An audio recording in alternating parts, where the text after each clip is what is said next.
Good morning, dear children. Welcome to English Literature class. In today's English Literature class, I am going to explain a chapter from your short story book. The chapter is about Jesse Owens. Jesse Owens was an American track and field athlete, and he is also a 4-time gold medal winner in the 1936 Olympic Games. So let us see the autobiography of Jesse Owens. Coming to page number 103, we can see that Jesse Owens, the son of a sharecropper and a grandson of a slave, achieved what no Olympian before him had accomplished. His stunning achievement of 4 gold medals in the 1936 Olympic Games in Berlin has made him the best remembered athlete in Olympic history. The following is a true story of a friendship between two great athletes that burgeoned during the 1936 Berlin Summer Olympics. Hitler had spread the myth that one ethnic group was superior to all others and refused to acknowledge that black man could ever be successful. This affected African American track and field athlete Jesse Owens so badly that he almost failed to qualify for the long jump finals. So here,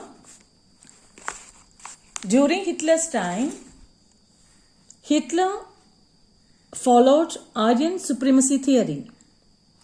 So what is this Aryan supremacy theory? It is a concept in Nazi ideology in which Aryan race was considered superior. That time there was racial discrimination, and Hitler encouraged his people and put into their mind that they belonged to a superior race. Here Jesse Owens was a black man, he was a Negro, and this affected him very badly. So this affected African American track and field athlete Jesse Owens so badly that he almost failed to qualify for the long jump finals. Hitler put into the mind of his people that they belong to a superior race and they should win wherever they go. But in this Olympics, other competitors were trying to prove that Hitler was wrong. And Jesse Owens was a very good long jumper, and he was very confident. Still, the policy of Hitler affected him. The situation seemed hopeless when he went there. The situation seemed hopeless until his rival, Long, he was also a German athlete, spoke to him encouragingly, giving Owens a tip that helped him qualify. Long knew that if Owens succeeded, it might jeopardize his chances of winning the gold medal since they were competing against each other. Long knew that if he wins, Jesse Owens wins, Long may not get gold medal. Still, nevertheless, Long put winning a medal at risk and continued to urge Owens to try harder. So this is the true sportsmanship. It was this act of Long that led Owens to first qualify, then go on to win the medal and set a record. His stunning achievement of 4 gold medals in the 1936 Olympic Games in Berlin has made him the best remembered athlete in Olympic history.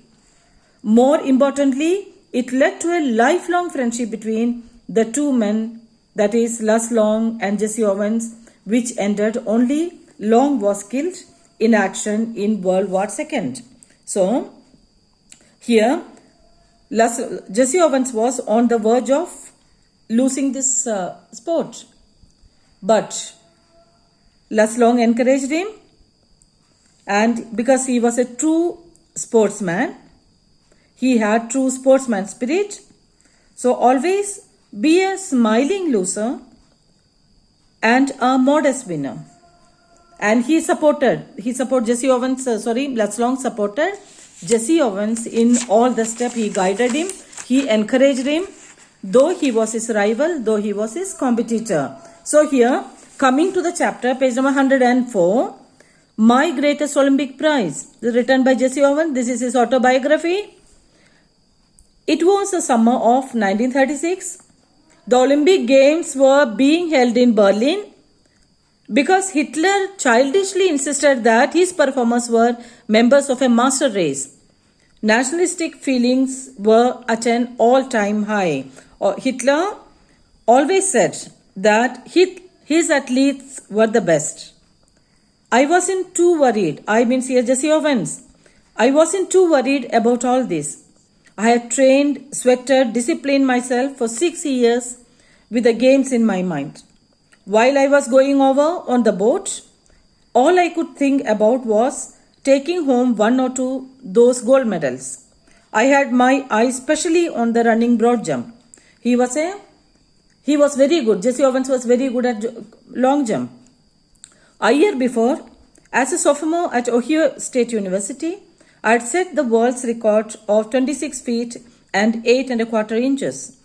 Everyone kind of expected me to win that Olympic event hands down. So he says that Hitler's policy did not affect him much afterwards because he was a very good long jumper, and he was also a gold medalist in Ohio University when he was a sophomore. He was a student of Ohio University. He had won, and he had achieved a record of 26 feet 8 1/4 inches, and everyone expected him to win gold in the Olympics in Berlin. I was in for a surprise. When the time came for the broad jump trials, I was startled to see a tall boy hitting the pit at almost 26 feet on his practice leaps. He turned out to be a German named Laszlo. I was told that Hitler had kept him under wraps, evidently hoping to win the jump with him. Like that, he reached Berlin, and the time came for the Olympics. And when he was doing his trials, when Jesse Owens was doing his trials, he noticed that a tall German boy was jumping and hitting the pit almost 26 feet during his practice leaps. And his name was Laszlo. Afterwards, he came to know. Then all these years, Hitler did not allow him to come out. He had kept him under cover, evidently hoping to win the jump with him. So all these years, Hitler did not allow him to come out. And now he has sent him to compete with Jesse Owens. I guess that if Long won, it would add some new support to the Nazis' Aryan superiority theory. So he knew that. Jesse Owens knew that Laszlo wins. If Laszlo wins, Hitler will get another chance to boast about this Aryan race. After all, I am a Negro. Who is here Negro here? Jesse Owens. A little hot under the collar about Hitler's ways, I determined to go out there and really show Der Führer and his master race who was superior and who wasn't. So here, he was a bit angry.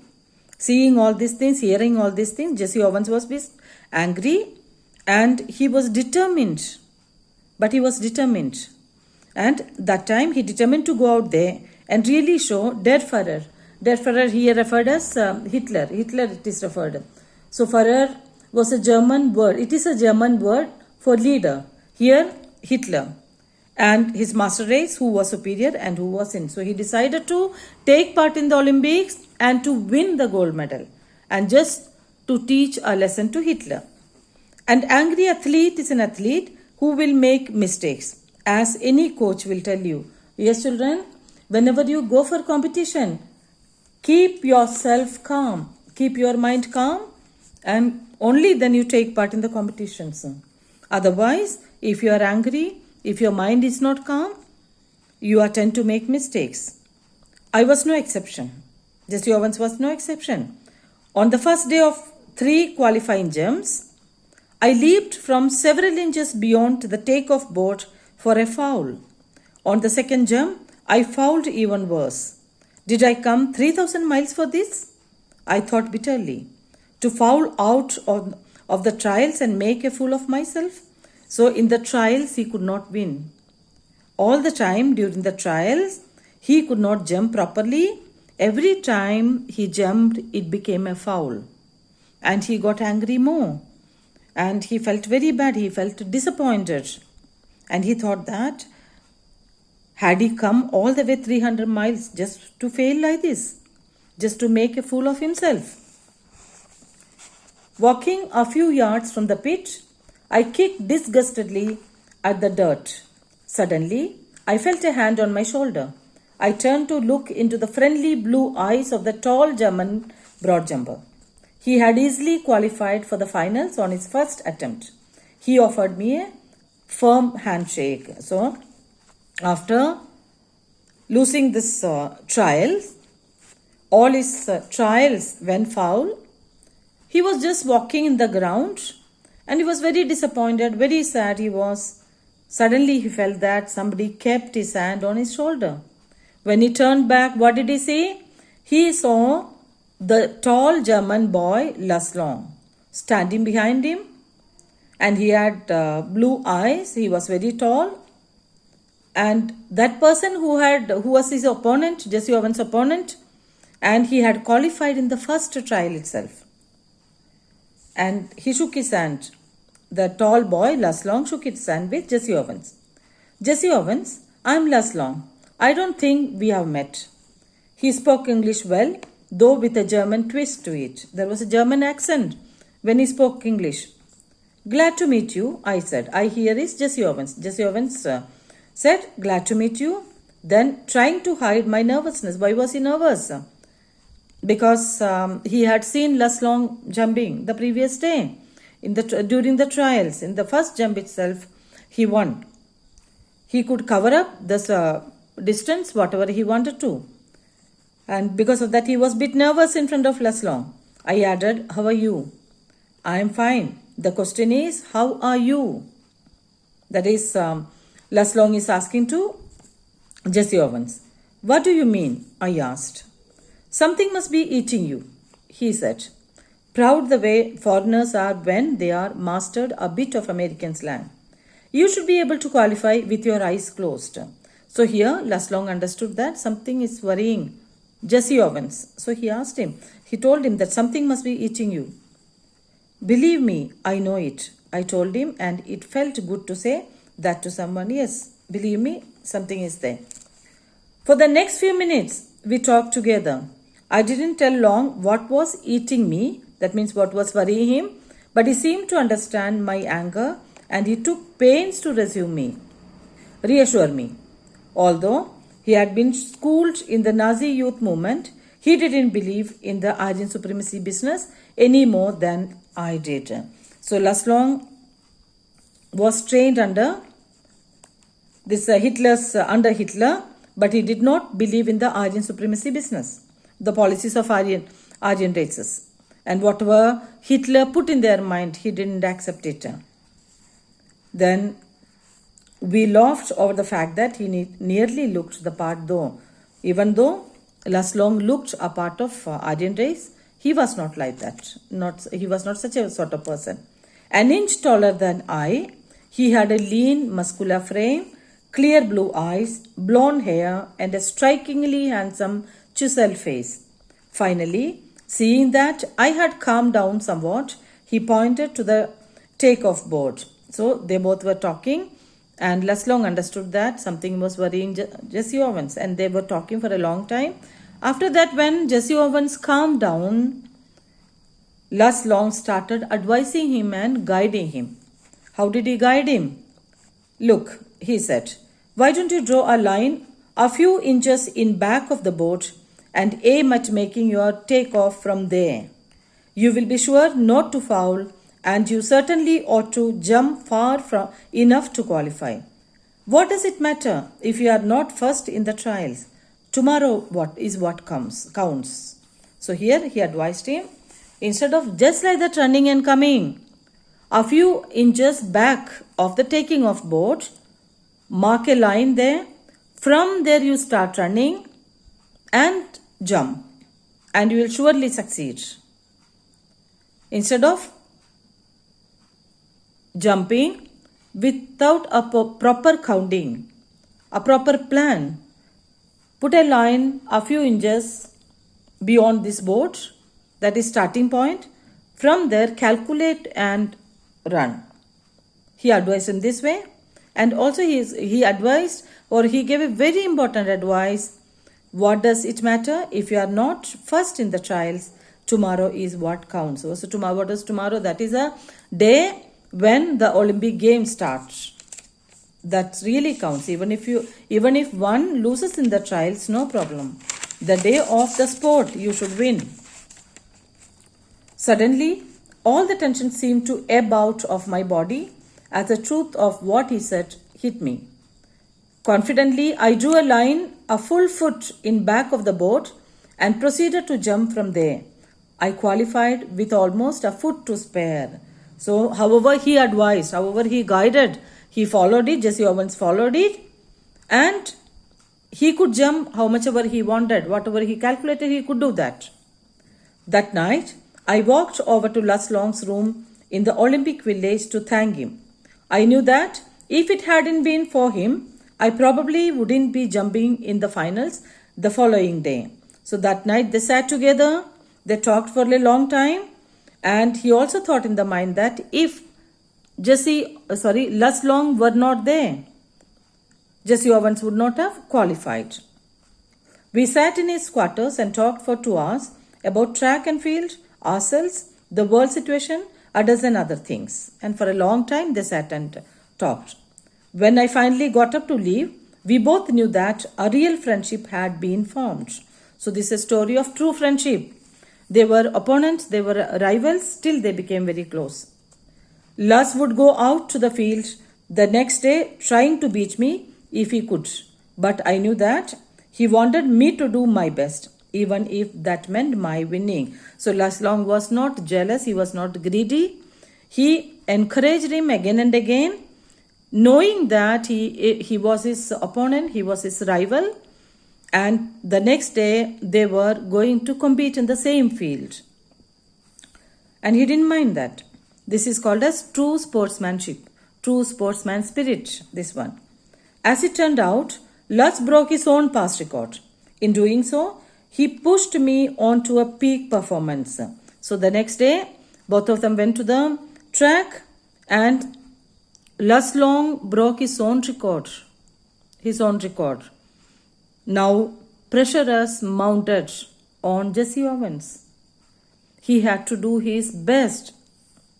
I remember that at the instant I landed from my final jump, the one which set the Olympic record of 26 feet, 5 and 5th part of 16 inches, he was at my side congratulating me. So like that he broke Les Long's record also, his own record also. And after that, when he saw Les Long was standing next to Jessie Owens, congratulating him. Despite the fact that Hitler glared at us from the stands, not 100 yards away, Les shook my hand hard, and it wasn't a fake smile with a broken heart sort of grip either. So when he saw that Jessie Owens stood first, he broke all the records and stood first and won the gold medal, Les Long was very happy, extremely happy. He shook hands with Jessie Owens with a smile on his face, and the smile was coming from his heart. There was no jealousy, there was no greediness. Hitler was there with the spectators and he was looking at them, but Les Long did not mind that. You can melt down all the gold medals and cups I have, and they couldn't be a plating on the 24-carat friendship I felt for Les Long at that moment. So here, Jessie Owens says that he has got lot of gold medals, lot of cups, and even if you melt those, you will not be getting a pure gold as pure as their friendship. I realized then too that Les Long was the epitome of what Pierre de Coubertin founder of the modern Olympic Games, must have had in his mind when he said, what did Pierre de Coubertin say? The important thing in the Olympic Games is not winning but taking part. The essential thing in life is not conquering but fighting well. So, the founder of modern Olympic Games, Pierre de Coubertin, in his book said that important thing. See children, we also tell you in the school the same thing. Take part. Winning is not that important, but you should take part in all the competitions. And you should fight. Fight with all the odds of the life. So hope you have understood this. Read the chapter. And if you have got any doubt, you can clear in the Zoom class, online class you can clear. Thank you children. Have a nice day.